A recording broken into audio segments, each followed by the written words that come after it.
ineno ba amiro wacho podi ni i Acholi kany ka miti tie mapol ing'e ruodi ba ng'om ma Acholi nitie ng'om kwaro ng'om ma Acholi en tie ng'om kwaro ma Rwot ene loyo endo kinde ma walalo bino kwede kany wan machar ruodi pe wabedo gi ng'ech chadi matitidi luchung' wi pie en gobedo agamo chente woni nokono ni o LG3 nokono LG5 nokono LG1 stamp Rwot mo peke iye kada chiel mo stamp Rwot mo kada chiel mo peke ilopa walalo en we neno kar ma gin gitie yele en gi kamende kono ngo wudu ling megre mot kago nona da ng'om yeni ng'om pa Rwodi walalo ibi ame ke kendi wan machar Rwodi nongum mabe ne chik doko loke bene kudwoko dong public land no pe kudwoko ng'om kware chi ng'wano chien chilo po walalo en dong pa chako tichio en opino ni ke wan otonyo ni ning wane LT1 stamp pagamente mabe ni cha wan loko kama leng ni wan machal Rwodi wang'eyo joma watiyo kwedgi Rwot kweri Rwot koro gidong elda peko ni LT1 minu stamp pagamente pe tiyo potwa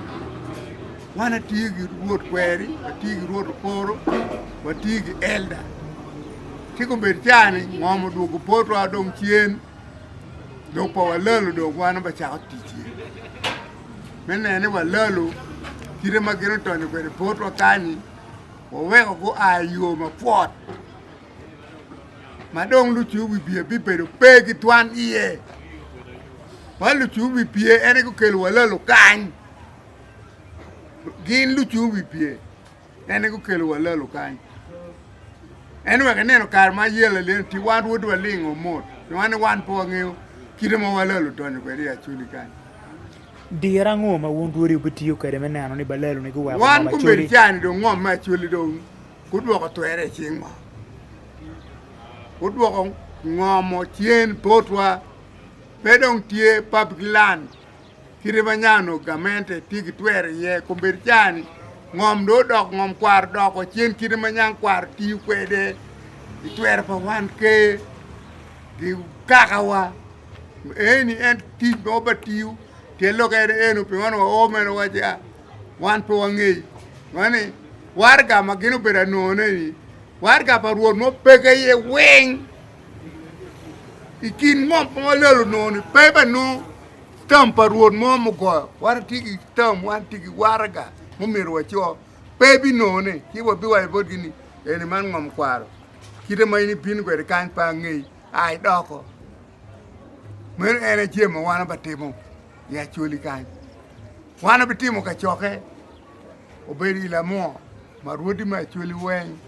waloko pa walalo eni bene walalo pe wana ng'eyogi walalo jomo kelo gi melu chu wibie ene en gamo chiende magobedo gamo ni wan pa chien mo pa walalo mo gamo bene peke do ng'ech wa bene walalo mo opotwa kadi ng'at chien ma kingi peke bene ke weng pe ng'e walalo ke weng pe ng'e walalo Rwod mo gi ken ma ng'e walalo peke walalo ng'e jome sub county jome district kono jome parish kono ng'o ene gi ng'eyo LT1 gi ene gi ng'eyo endo wan machalo kepe wang'eyo keta pola ne podi kep chalo potwa ya mor kany an machalo ila mogi pa ng'eyo kadi ng'at achiel mo opota pe kidong kide machalo ber pa ng'omo duogo potwa ni wabati kuom jo tiweko doko